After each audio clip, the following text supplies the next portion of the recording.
Oh my god.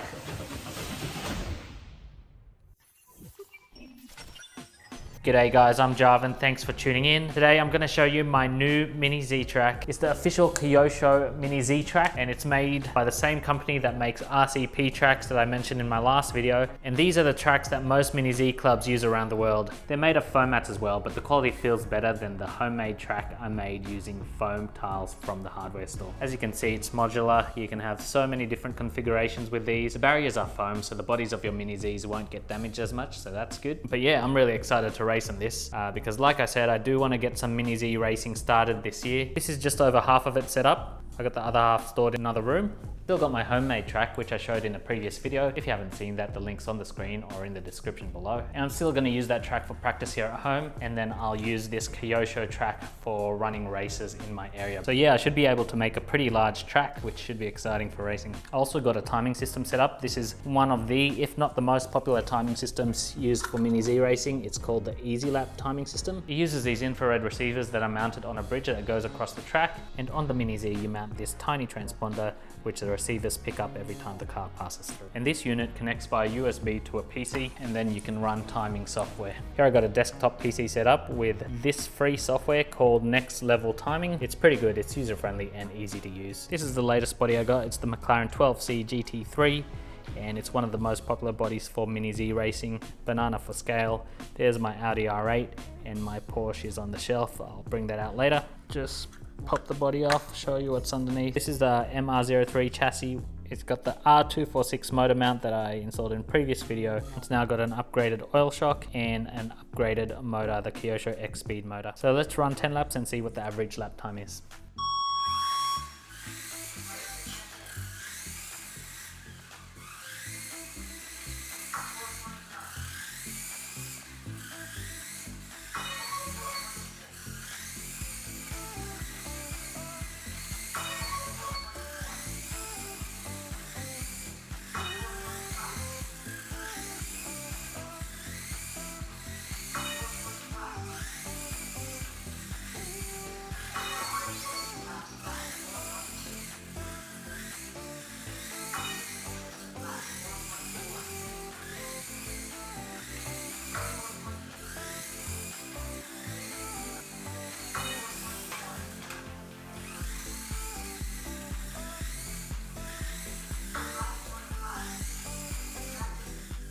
So let's see how it went. I think that went pretty well. 49 seconds to do 10 laps. My fastest lap was 4.286 and my pace was 39 laps if it was to go for 3 minutes. Yeah, 46.8 seconds total, and lap times all sort of within 5/10 of each other, so that's pretty good. I was slowest on the last lap because the car almost rolled over. I think that was pretty good. Let's see how the next car goes. Next up is the Audi R8. Everything's stock. The only things I've upgraded is I've changed the bushings to bearings, and I've changed the tires to softer tires. So let's see how this one goes. I still have to install a transponder on this one, so let's quickly do that. Here's a transponder here, double-sided tape. Stick it on the bottom. Stick it on the chassis where it won't be obscured by the body, so somewhere towards the front is good. Let's just turn it on, see if the blue light goes on. There you go. All right, let's see how this goes.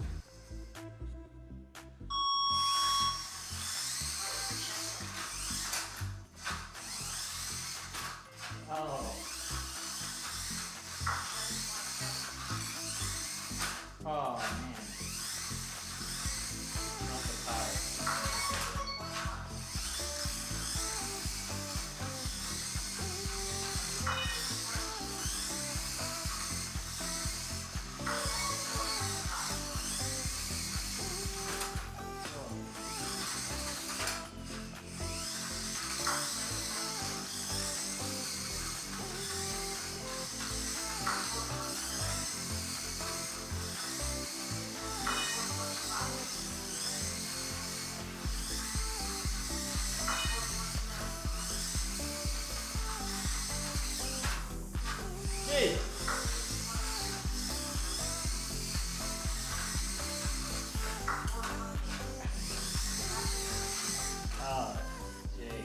Okay guys, that wasn't that great. And it's not the car handles really well. It's just I've been driving the McLaren for the last hour. So I'm so used to how that one handles, and I need to practice with this one for a while to adjust to how this one handles. But anyway, let's see how we went.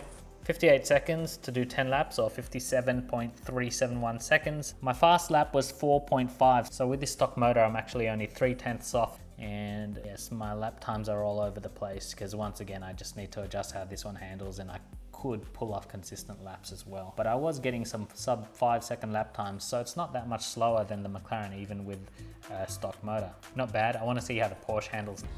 All right, now let's run the Porsche. Let's check it out. This is stock as well, like the Audi. I'm going to use it for stock class racing as well. The only things I've changed on this one are I've added bearings, carbon fiber T-plate underneath, and replaced the tires with softer tires. The main difference between this one and the Audi is this one uses the RM motor mount where the motor's at the rear, and the Audi uses the MM motor mount where the motor's mounted towards the middle. So let's see how I go with the Porsche.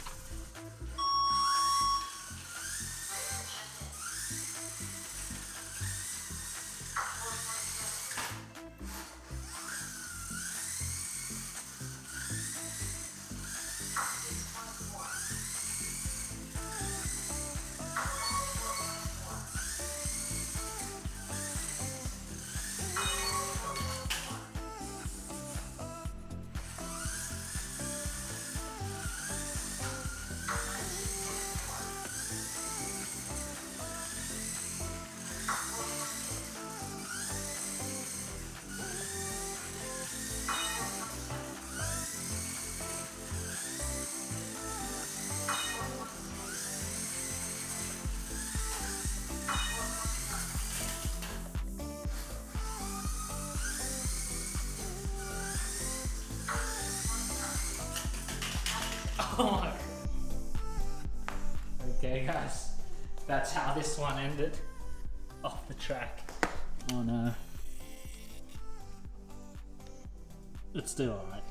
So that was the most eventful practice with the Porsche because it has some traction roll issues. Oh, I forgot to mention the front servo case is actually narrow, so it's narrower than the Audi, so that contributes to the traction roll issues I'm having. But yeah, let's see the stats. 1 minute and 7 seconds, that's because of the crash. Pace 28 laps. Fast lap 4.474, so that's actually faster than the Audi. And I was actually getting some good sub 5-second lap times in there, which is surprising. Once again, with the stock motor, it's not that much slower than the McLaren, and the good laps I had with it are almost matching the McLaren. So yeah, that's pretty good. I'm impressed. I just probably need to change a few things. Maybe tires are too grippy there, or change some things with the suspension, and I could fix the traction roll issues. So here are my 3 Mini-Zs for now, with the Jeep as well, of course.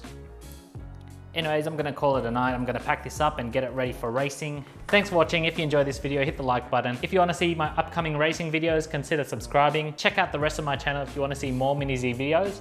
Have a great week, and I'll see you next time.